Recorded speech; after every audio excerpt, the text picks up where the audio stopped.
Hey everybody, what's up? Hold on a second. Okay. Okay. Yeah. Wait, what were we talking about?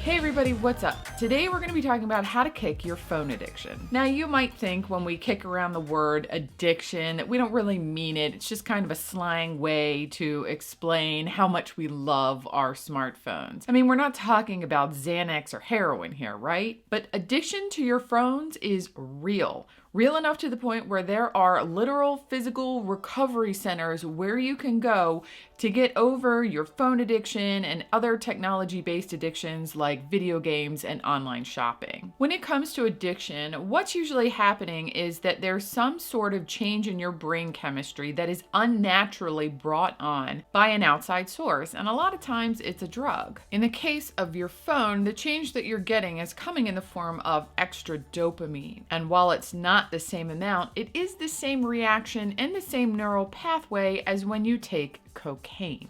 I don't know about you, but I find this pretty disturbing, especially when you consider at some point, some drug that you ingest is going to make you seriously sick. But we can be sitting here every day tapping away on our phones for 3 to 4 hours and not even realize it. While cell phone overdose might not be as obvious or as painful as other substances that may or may not be regulated by the FDA, but it does still have its side effects. Some of the big ones being reduced social interactions, fatigue, and depression. Now, there's no denying that as a society, we are increasingly dependent upon and addicted to our cell phones. Some estimates report that we look at our phone an average of 150 times a day, and that includes all through the night, too. The biggest problem that comes up here is that even though we're on social media a lot of the time that we're on our phone, our social interactions are the thing that is suffering. Many of the positive feelings that we get from interacting in person are completely lost through the phone. Our brains release a bonding chemical called oxytocin that makes us happy when we see someone that's close to us smile. But you can't get that from an emoji. And you also can't get it if your friend smiles and you're too busy looking at your phone. People report having reduced satisfaction with their social interactions when either they or their companion are on their phones. So even when we're out among people, we're reducing the benefits of being out among people by using our phones. It's no doubt that our phones are beyond useful. They've replaced our calendars, our cameras, our alarm clocks, our maps. But now it's time to figure out how we can stop them from replacing our real-life interactions with the people that are close to us. Now, I know that the phone addiction is real for some of you, so let's start out with small, easy changes that you can make. Number one is to cut back on notifications. Now, even if you aren't going to do anything about a notification when it comes up, seeing it or hearing it is a distraction. If you consider how many distractions we have going on in our noisy world, there really is no good reason to allow ones to happen that we actually have some control over. Even if the notifications that you have on your phone are just the banner type that are silent and your phone is face down on your desk, it's still actually a distraction. Face down, it becomes Schrodinger's phone.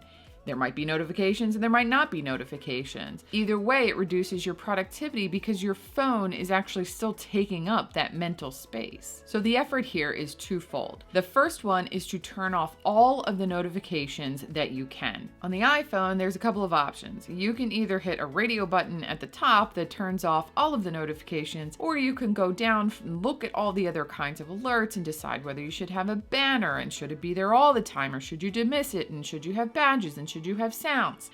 That's an awful lot of energy to waste on something as silly as a social media app. Save that decision-making energy for how you're going to handle things like phone calls and text messages from the important people in your life, like your partner and your kids. For notifications that do matter, try to keep them as minimal as possible. Do you really need your home screen to light up, or could you just stand to have some badges? If you do need it to light up, does it have to have sounds too? Does it really need to ping your watch? Just go in and be as ruthless as you possibly can And then when you get used to that, go back and see if you can cut it back some more. The other part of this is to hide your phone as often as possible.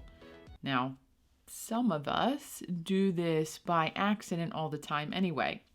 Seriously, it's gotten to the point where my kids are so used to hearing my watch ping my phone that as soon as they hear the ringing sound, they go looking for it. But if you're someone that always knows where your phone is, when you go to sit down to work, don't put that phone in front of you, even face down. Put the phone somewhere away from you where you cannot see it and it's not touching you, so you can't even feel it buzz. I have a bookcase behind my desk that I like to put my phone on when I go to work at my computer. Or just leave it in the kitchen or under a book on the dining room table, like me, who doesn't know where their phone is half the time anyway. The second way to cut back is to make your phone harder to use. One of the best tips I read out of James Clear's book, Atomic Habits, was to make it harder. Basically, if you're trying to start a new habit, one of the best things you can do for yourself is to make it easier to do. So conversely, if you're trying to break a habit, then you're going to want to make it harder. Move the apps around your phone so that you make the ones that are problematic, like Facebook or Instagram or TikTok, make them harder to find. Or just delete them, but leave them in the app library. That page is an absolute mess. So if you wanted to use your apps, this would definitely make them harder to find. Or just delete it completely. This removes the trigger of your habit, which is seeing the app icon. If you don't see it, then you don't click it automatically without thinking and start scrolling before you even know what you're doing. Now, this third method is going to help when you are actually going to go out with people. As I talked about earlier, one of the biggest problems that we have with our devices is using them when we're supposed to be spending time with those that we love. Before you go out to spend time with people, decide how you're going to deal with your phone before you go. If you're not expecting any important phone calls, could you just stow it away while you're there, just like you would hide it from yourself when you were working? You could give it to your partner for them to keep in their bag, or you could put it in your bag but leave your bag by the front door. Or you could even ask your friend to take your phone and hide it until it's time for you to go home. This all goes back to habit. Just like deleting the app off your phone means that you're much less likely to use it, if your phone's not within easy reach, then you're much less likely to sit there and scroll when you should be paying attention to those around you. Now, speaking of habits, one of the hardest things to deal with habits that are really ingrained is actually to notice that you're doing them. I have a friend that used to bite her nails, and she asked her roommate to tell her every time she noticed her biting her nails. My friend was shocked with how many times her roommate had to tell her that she was biting her nails. Basically, it's pretty hard to stop doing a habit that you are struggling to catch yourself doing. So my fourth tip is to get help. The first way to do this is to do just what my friend did and to have those around you to help you notice when you're just mindlessly scrolling on your phone. You might be amazed to realize how often this happens. I know personally, sometimes I will go to pick up my phone to do something actually useful, like check the weather. But there was a social media app that was open last, and before I know it, I've gotten sucked into scrolling. Before I know it, I've wasted time on my phone, and I never actually did the thing that I was supposed to do when I picked up my phone in the first place. So if you can have those around you help catch you when you get sucked into your screen, then you can start making an active choice to do something else instead. Another way to get people to help you is to have someone close to you change your passwords. This is another little nugget from Atomic Habits. Clear had his secretary change all of the passwords to his social media and keep them until Friday.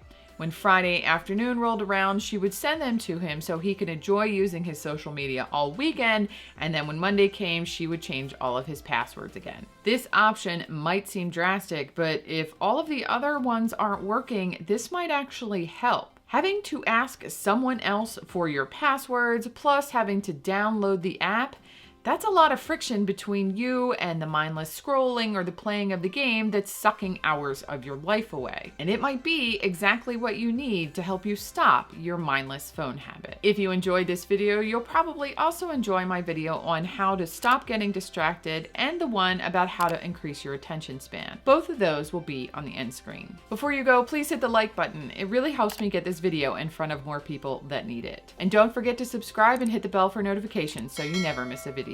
Thank you so very much for watching, and I'll see you next time. Change that you're getting is phone, the change that occurred. Wow. Now that some of the big ones being no denying the fact that we as a society phones through the whole time. What? Calendars and cameras and something else.